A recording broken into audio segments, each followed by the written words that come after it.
स्वागत है आपका न्यूज 11 भारत में। आपके साथ मैं हूं शारिफ इब्राहिम। आप देख रहे हैं जनता का तराजू। हर दिन इसी वक्त हम हाजिर होते हैं आपके पसंदीदा कार्यक्रम जनता के तराजू के साथ, जहां अलग अलग लोकसभा क्षेत्रों के हम जिक्र करते हैं, वहां जनता के मुद्दों को तलाशने की कोशिश करते हैं, उम्मीदवारों की उपस्थिति किस रूप में जनता के बीच है इस बात पर चर्चा करते हैं और किन मुद्दों पर जनता अपने उम्मीदवारों का आकलन कर रही है, यह हम जनता के तराजू पर तौलने की कोशिश भी करते हैं। तो झारखंड में 4 चरणों में होने वाले लोकसभा चुनाव को लेकर प्रचार प्रसार का दौर पूरे शबाब पर है। बड़े नेताओं का झारखंड दौरा जारी है। झारखंड के पलामू सीट पर 13 मई को चुनाव होना है। इंडिया गठबंधन की तरफ से राजद ने इस बार ममता भूंइया को चुनावी मैदान में उतारा है, जबकि बीजेपी ने फिर बीडी राम पर भरोसा जताया है। दोनों ही उम्मीदवार अपने वादों को लेकर जनता के दरबार में है। जनता 13 मई को ईवीएम का बटन दबाकर अपना फैसला सुनाएगी, लेकिन उससे पहले जनता किन मुद्दों पर अपने उम्मीदवारों का आकलन कर रही है, ये जानने के लिए आइए शुरू करते हैं हमारी खास पेशकश जनता का तराजू।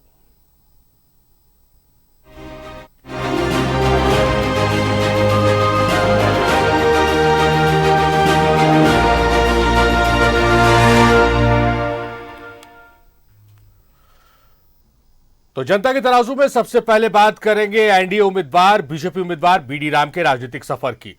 1973 बैच के आईपीएस अधिकारी हैं बीडी राम। डीजीपी के पद से रिटायरमेंट के बाद 2014 में बीडी राम बीजेपी में शामिल हुए। 2014 लोकसभा चुनाव में बीडी राम ने बीजेपी के टिकट पर चुनाव लड़ा। आरजेडी के मनोज यादव को शिकस्त देकर सांसद बने। 2018 में बीडी राम ने संसद भवन कॉम्प्लेक्स में सुरक्षा पर संयुक्त समिति के सदस्य के रूप में सेवाएं दी।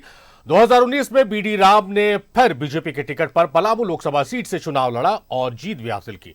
2019 में बीडी राम एक बार फिर सांसद बने। 2024 में बीजेपी ने एक बार फिर बीडी राम पर भरोसा जताया। पलामू लोकसभा सीट से बीजेपी के टिकट पर बीडी राम तीसरी बार चुनाव लड़ रहे हैं।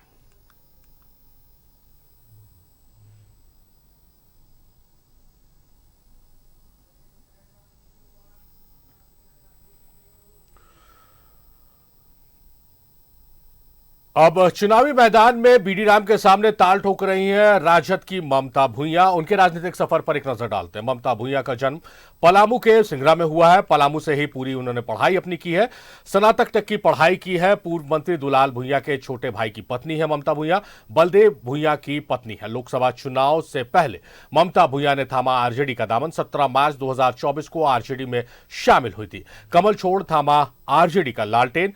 राजद ने पलामू लोकसभा सीट से ममता भूंइया को टिकट दिया है। बीजेपी के बीडी राम के खिलाफ चुनावी मैदान में है ममता भूंइया।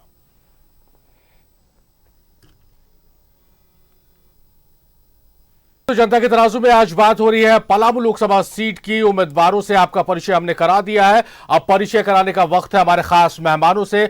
हमारे साथ स्टूडियो में मौजूद है डॉक्टर शाहब आर्यन, जो राजनीतिक विशेषज्ञ है।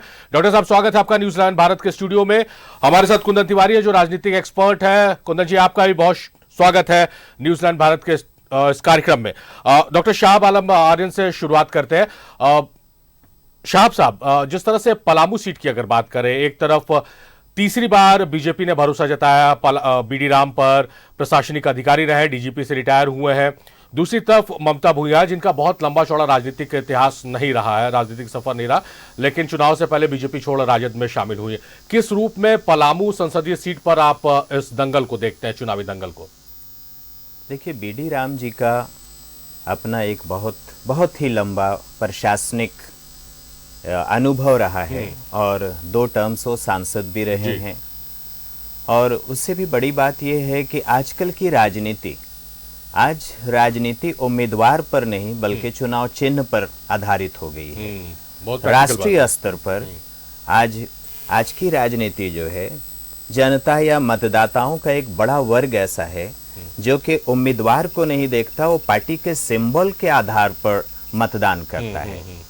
और पिछले 2 चुनावों के परिणामों को मद्देनजर रखते हुए ये तो निस्संदेह कहा जा सकता है कि बीडी राम जी एक बेहद मजबूत स्थिति में नजर आते हैं। दूसरी तरफ ममता भूंइया जी की जहां तक बात है जी, तो मुझे ऐसा लगता है कि एंटी इनकम्बेंसी फैक्टर अगर if if anti incumbency factor works, तभी जाकर के हम कह सकते हैं कि वो बराबरी के मुकाबले पर आ पाएंगी। मेरा अनुमान जैसा लगता है बराबरी के मुकाबले पर आने के लिए ये है कि पिछले 10 सालों में एक सांसद के रूप में बीडी राम जी का जो प्रदर्शन रहा है, जनता के दिलो दिमाग में उनके प्रति जो सम्मान या असंतोष, दोनों में कुछ भी हो सकता है, तो ये चुनाव के बिल्कुल अंतिम दिन इस तरह की चीजें जो है वो प्रभावित करती हैं चुनाव परिणामों को। अगर कोई लंबे समय से इस तरह का असंतोष रहा, जैसे पलामू में ही हम देखते हैं कि बहुत सारी समस्याएं रही हैं, और जैसे आप जपला सीमेंट कारखाने की बात करें, 1992 से ये मई 2024 मई महीने में, मई 1992 में जपला सीमेंट कारखाना बंद हुआ। तब से मुझे नहीं लगता कि किसी भी चुनाव में उस कारखाने को दोबारा खोलने के वादे राजनीतिक दलों ने या उनके प्रत्याशियों ने ना किया हो, लेकिन आज तक वो कारखाना दोबारा खोला नहीं जा सका। मुद्दा रहा, ये बड़ा मुद्दा रहा। पलामू से माइग्रेशन एक बड़ी समस्या रही है जी। पलायन भी एक महत्वपूर्ण मुद्दा है जिसको तमाम लोग अपने एजेंडे में शामिल तो करते हैं, लेकिन एड्रेस कोई इसको नहीं करता। और बहुत बड़ी बात कही है आर्यन साहब ने कि एंटी इनकम्बेंसी अगर देखने को मिलती है तो टक्कर में आएंगी ममता भुइया। इसके पीछे, जवाब के पीछे एक बहुत बड़ा संदेश भी छुपा हुआ है। आप हमारी खास पेशकश देख रहे हैं जनता का तराजू, जिसमें बात कर रहे हैं पलामू लोकसभा सीट की, और हमारे साथ डॉक्टर शाह आर्यन है और कुंदन हमारे साथ जुड़े हुए। कुंदन का रुख करते हैं, राकेश हमारे सहयोगी भी हमारे साथ जुड़े हुए, राकेश से भी सवाल जवाब करेंगे, लेकिन कुंदन का पहले रुख कर लेते हैं। कुंदन, जिस तरह से मुद्दों की कमी नहीं है पलामू लोकसभा क्षेत्र की अगर बात करें तो बहुत सारे मुद्दे हैं, और उसमें कुछ शाह आर्यन साहब ने उसका जिक्र भी किया है। एक तरफ ममता भुइया है जहां बहुत ज्यादा उनको एक्सपीरियंस नहीं राजनीति का, दूसरी तरफ बीडी राम है। पिक एंड पॉकेट्स में कहीं ना कहीं नाराजगी वोटर्स को देखने को मिली है कि अभी भी वो डीजीपी के एटीट्यूड में रहते हैं। कहीं कहीं इसे इस तरह की खबरें आती हैं। किस रूप में आप पलामू की लड़ाई को देख रहे हैं? देखिए, पलामू लोकसभा क्षेत्र जो है one of the biggest Lok Sabha constituency है पूरे झारखंड में। और जहां तक वोटिंग पैटर्न की बात आती है तो सबसे ज्यादा वोट पड़ते हैं। आप देखो कि लास्ट टाइम 24 लाख वोटर्स के पॉपुलेशन के अंदर लगभग 21 लाख 20 लाख के आसपास उनके पास वोट बैंक था। और वन ऑफ द ऐसी सीट्स है जहां पे बीजेपी शुरू से, जब से पार्टी बनी है, पहली बार जब से पार्टी बनी है तब से लगभग 1991 से पहली बार जीतते आई है। मतलब लगभग भाजपा को बने में 10 साल लगा था। सबसे पहले बीजेपी हजारीबाग में 1989 में जीती थी, और उसके बाद पलामू। तो आप ये देखेंगे कि बीजेपी को लेकर थोड़ा सा वहां पे सजगता ज्यादा है, चाहे नाराजगी भले बीडी राम जी से हो। जैसे हजारीबाग सीट पे मैंने एक चीज बताया था कि मनीष जायसवाल जी से उनका लेना देना कुछ भी नहीं है, उनका लेना मोदी जी से था, पार्टी से था। अब इस सीट की जो फाइट की लड़ाई जो इंटरेस्टिंग बनाता है ना, लगभग वहां पे 16 से 18% के आसपास एससी कम्युनिटी है, 12 से 14% शेड्यूल्ड ट्राइब है जी। लगभग 10 से 12% मुस्लिम कम्युनिटी है। तो ये जो पैटर्न, तीनों का पैटर्न है, अगर ये तीनों पैटर्न एक साथ ममता भुइया को सपोर्ट करेंगे, जो कि इंडिया गठबंधन अभी टारगेट करने की कोशिश करती है इन वोटर्स को, क्योंकि उनको पता है कि other voters already Modi and BJP के नाम पे वोट करने के लिए तैयार हैं, तो हम उस जगह पे नहीं जा सकते। तो अगर इन तीन कम्युनिटी को टारगेट के ममता भुइया एक अच्छा वोट बैंक ले आ सकती हैं, तो भी ममता भुइया को अदर कम्युनिटी का कम से कम 5% का वोट बैंक चाहिए होगा टू विन दिस इलेक्शन। जहां तक बात है एंटी इनकम्बेंसी की, तो 2014 से लेकर 2019 तक अगर आप देखेंगे तो सांसद के प्रदर्शन के रूप में बीडी राम जी का प्रदर्शन संसद में भी और ग्राउंड में भी बहुत अच्छा था। संसद में भी सवाल पूछने में 86% था इनका, अटेंडेंस भी लगभग 86% का था। इन्होंने कुछ प्राइवेट मेंबर बिल पे भी पार्टिसिपेशन करा था, और जो क्वेश्चनायर इन्होंने पुट करे थे झारखंड को लेकर, ट्राइब्स को लेकर, अनुसूचित जाति को लेकर, वो बहुत इंटरेस्टिंग क्वेश्चंस थे, जो कि झारखंड में 2-3 काम ऐसे हुए जिनका डॉट ऑफ बेनिफिट इस बार जो टिकट मिलने का मिला है, क्योंकि थोड़े इंटेलेक्ट पर्सन है और इनको सदन में जब सुनेंगे तो लगेगा कि झारखंड से रिप्रेजेंटेशन को थोड़ा स्ट्रांग बनाते हैं, इनका वैसा ऑरा है। लेकिन 2019 से लेकर 24 तक थोड़ा इनका कम्युनिकेशन कार्यकर्ताओं के बीच, लोगों के बीच कम रहा। कि पलामू देखा जाता है जनरली कि जातियां तो सभी मिक्स है, लेकिन कुछ वर्गों को भाजपा में जगह मिली हुई है एक अच्छे कार्यकर्ता के पोजीशन में, तो उनका विरोध है, वोटर्स की पूरी तरह से विरोध नहीं है। तो भाजपा और मोदी जी के नाम पे, मोदी जी की रैली भी हुई, तो मुझे लगता है भाजपा और मोदी जी के नाम पे बीडी राम को प्लस पॉइंट मिल जाएगा। और जहां तक बात है दूसरा ममता भुइया का, तो मैंने उनको बता दिया सीक्रेट कि वो कैसे चुनाव जीत सकती है। देख रहे जनता का तराजू, बात हो रही है पलामू लोकसभा सीट की। हमारे साथ गेस्ट जुड़े हुए हैं, हमारे साथ सहयोगी राकेश भी जुड़े हुए। राकेश का रुख करते हैं। राकेश, एकदम संक्षेप में आपसे सवाल, ज्यादा वक्त आपका नहीं लूंगा। जनता का मिजाज क्या है पलामू में?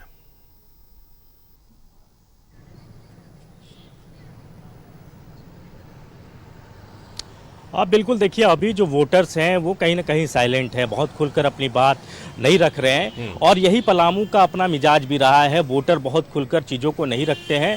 जब वोटिंग का टाइम आता है उस समय वो निर्णय लेते हैं, हालांकि निर्णय पहले ही ले चुके होते हैं, लेकिन देखिए एटमॉस्फेयर धीरे धीरे चुनाव में जो है वो बदलते रहता है। आखिरी वक्त में कई सारी चीज़ें बदलती हैं। आज देखिए जिस तरीके से प्रधानमंत्री नरेंद्र मोदी की यहाँ सभा हुई, तो उससे आप देखेंगे कि कहीं ना कहीं एक पॉजिटिव एनर्जी जो बीजेपी के कार्यकर्ता है, जो उनके सिंपैथाइजर्स हैं, जो उनके समर्थक हैं, उनमें आया है। तो यहाँ से चीज़ें अब थोड़ी टर्नआउट हो सकती हैं। तो कई सारे फैक्टर्स हैं और पलामू का अपना जो एक मिजाज रहा है, देखिए यहाँ बदलाव होते रहा है, क्योंकि एक टर्म में कोई सांसद रहा, दूसरे टर्म में कोई रहा। 2004 से अगर 2008 की बात करेंगे तो आरजेडी का यहाँ दबदबा था, आरजेडी की ज़मीन हुआ करती थी, लेकिन धीरे धीरे वो ज़मीन जो है कुंद होते चली गई। उसके बाद से 2009 की बात करें तो झारखंड मुक्ति मोर्चा ने भी यहाँ अपना एक सांसद दिया। इस बार वही सांसद बीएसपी की टिकट पर हैं।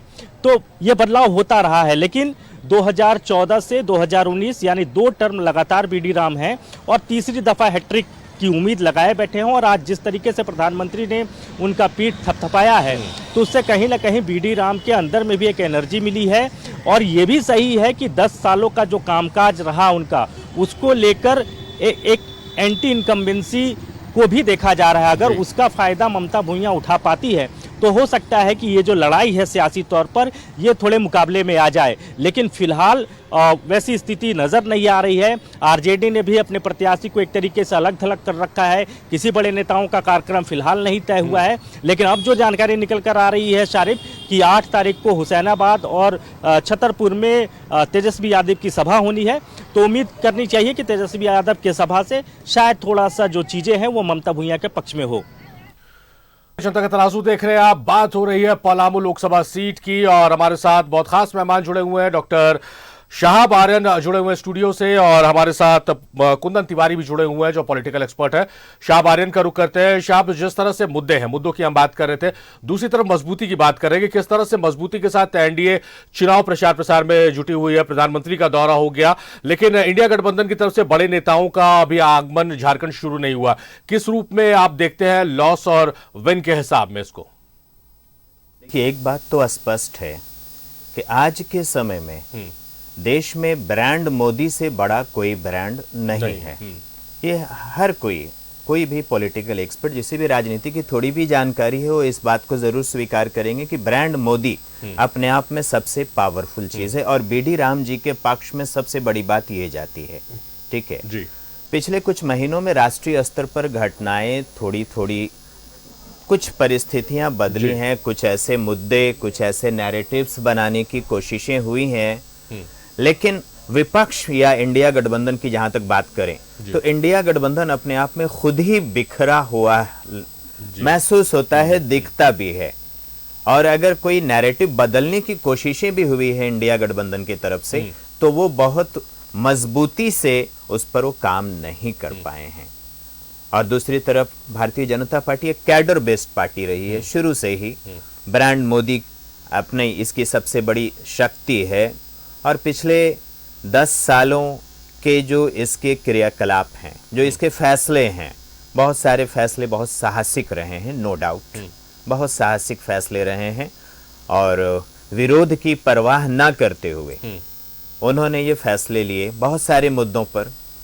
तो निश्चित रूप से दूसरी बात, एक चीज और भी हमें ध्यान रखना चाहिए कि पिछले 2 चुनाव में 30 वर्षों के अंतराल के बाद देश को स्पष्ट बहुमत वाली केंद्र सरकार मिली, जिसमें किसी भी एक दल को स्पष्ट बहुमत मिला।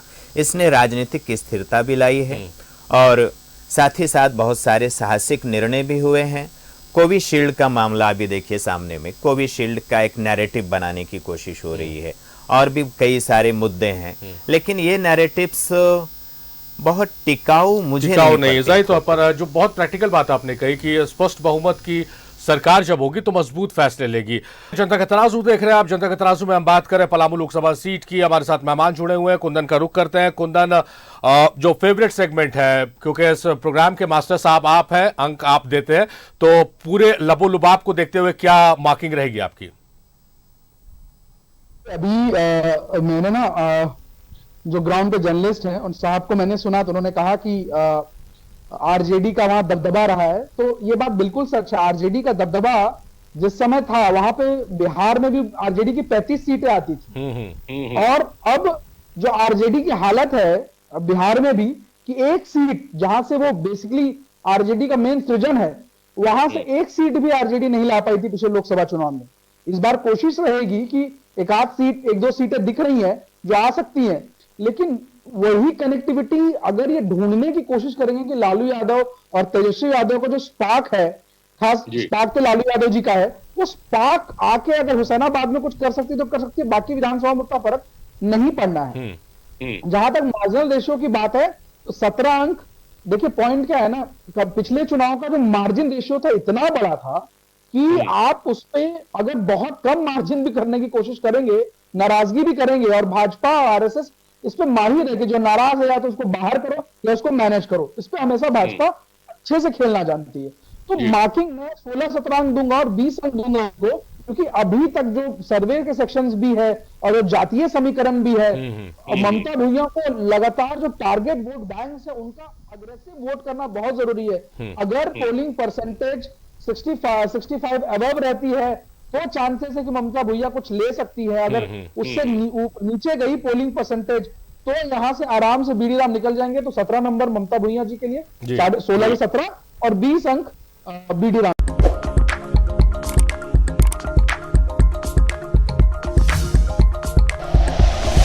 Like and share videos, subscribe करें हमारा चैनल और प्रेस करें बेल आइकॉन। न्यूज़ 11 भारत, सच है तो दिखेगा।